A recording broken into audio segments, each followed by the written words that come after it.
Hi, this is Girum Zarg, and welcome back to my adventures of Dragon of Icespire Peak. This is session 4. We started the session at Butterskull Ranch. We were in the cellar where we freed Big Al. He still had my great axe. We ended up going upstairs, and we got encountered by more Orcs, and there was a vicious fight. Big Al went down, Faen went down, Jorgras went down. Eventually they got back up. Jorgras kept absorbing pain. He put himself in the middle of battle, and I was shocked. All he did was he kept healing himself. And he would say to us, I'm buying you guys time to attack the Orc. I think the strategy worked because as time went on, we got rid of the Orcs. But oh boy, was that a huge challenge. I can't believe we made it through that. So we ended up going upstairs and we encountered more Orcs. Boy, was I exhausted. And there were these rooms that we hadn't discovered, and Faen wanted to keep looking. Oh my! I voiced my displeasure. We need to rest. And so I said no. And I went into the amulet. Oh, and I need to mention too that Clover turned into a wolf. I didn't know she could do that.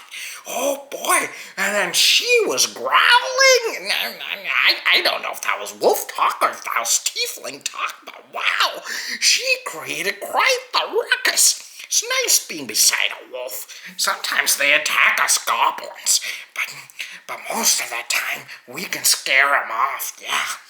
Knowing that it was Clover, I was okay with that. So we ended up resting. And in the morning, I asked Big Al for not his, but for my axe back, my great axe. And he refused to give it back to me. What? It's my great axe. So I decided, well, how about you buying it off of me? He was struggling in battle all day last night, so I thought he might need it more than I. I'm only trying to sell it after all. He only gave me 2 gold pieces.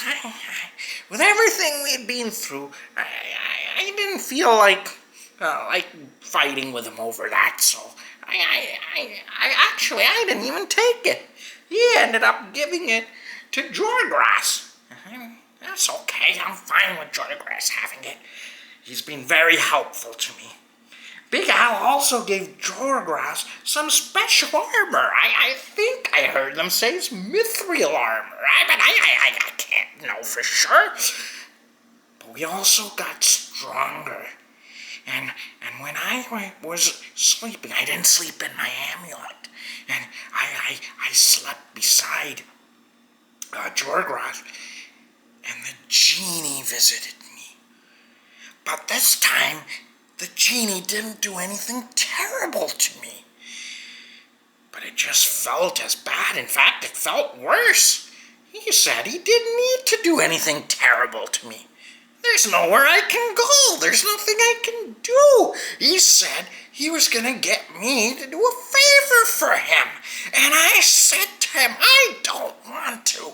And he said there's nothing I can do about it. I'm going to do the favor for him one way or another. Oh boy. It's almost worse than some of the mean things he's done to me. I just wish he would just go away. And I guess I was so preoccupied by this genie, this evil, horrible genie, that I wasn't really paying too much attention to the things happening around me as much as I probably should have. And so we ended up moving on. We said goodbye to Big Al. I think Clover, Faen, got a note from him saying that we found him and helped him out.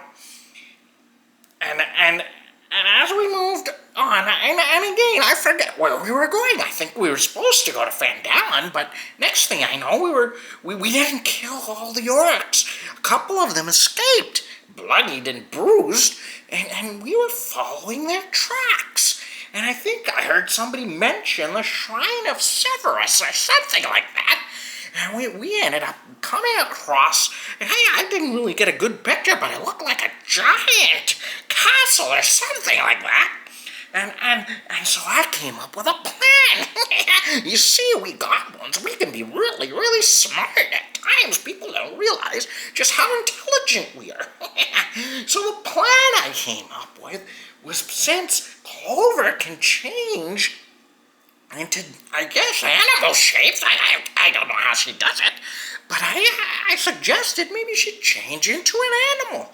And one of the things that I learned from the genie was I learned to cast the spell invisible, or invisibility. And so I said, hey, I can make Faen invisible. Actually, I was trying to make Jorgras invisible in case the invisibility didn't work, or in case he needed to fight, because he's a really, really good fighter. He's a paladin after all, and dwarf too, and dwarves are really good at combat. But Faen said she speaks Orc. I didn't know she spoke Orc, so it made sense making her invisible. And my plan was, since she has my amulet, that I can, after a while, if they take really long, I can go into the amulet, and no one would know. and so that was the plan. So off Faen and Clover went. Me and Jorgras sat back, and it seemed like ages that they never came back. I couldn't take it. I said to Jorgras, what if they don't come back? And I was thinking about going into my amulet, but I couldn't. I don't know why. I thought I could. I thought I could go into my amulet whenever I wanted, regardless of where my amulet was. But it wasn't working. I've never experienced that. I just couldn't get back into my amulet. Maybe the place is magical or something. I don't know.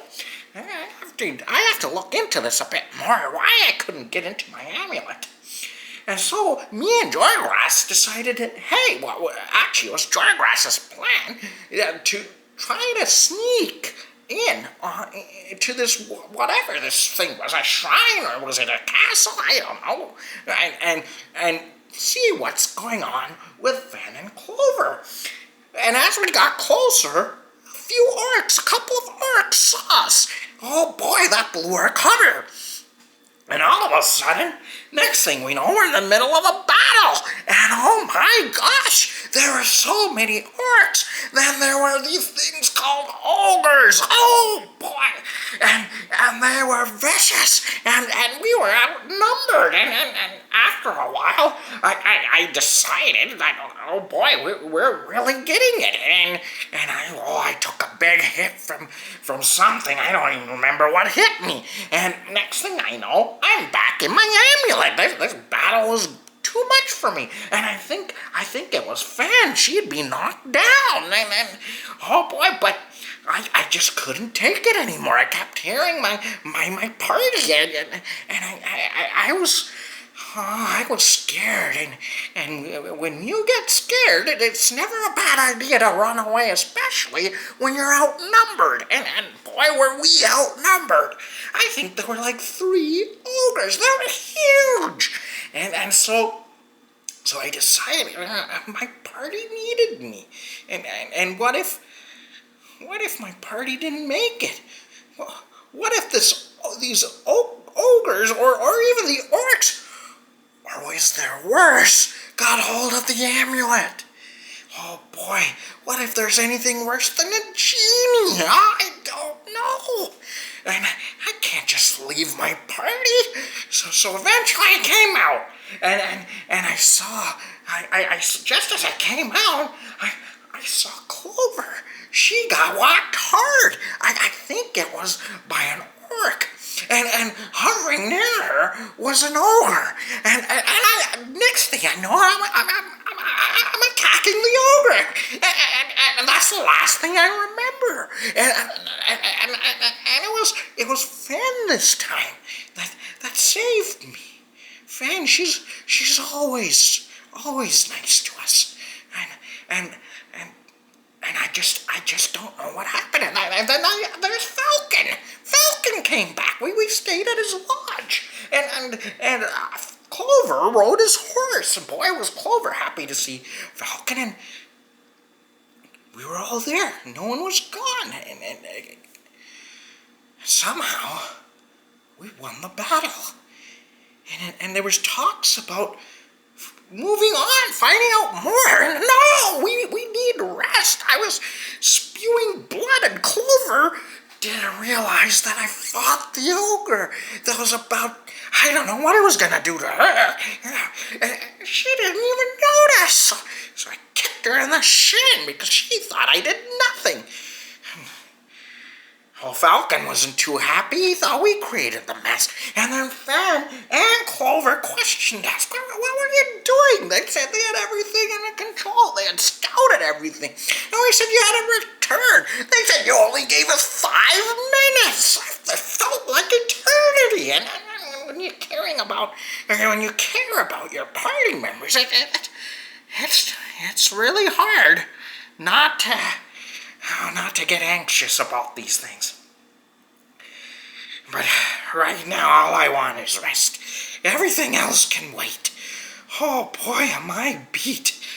Anyways, hopefully we get our rest. And I will see you guys next time. And I hope this darn genie, this evil genie, just leaves me alone. Oh boy, but I'm so glad I have. I'm so glad I have Faen and Jorgras, and if even Falcon came and helped us out, maybe they'll help against the genie. I don't know. Well, join me for session 5 next time. Bye, guys.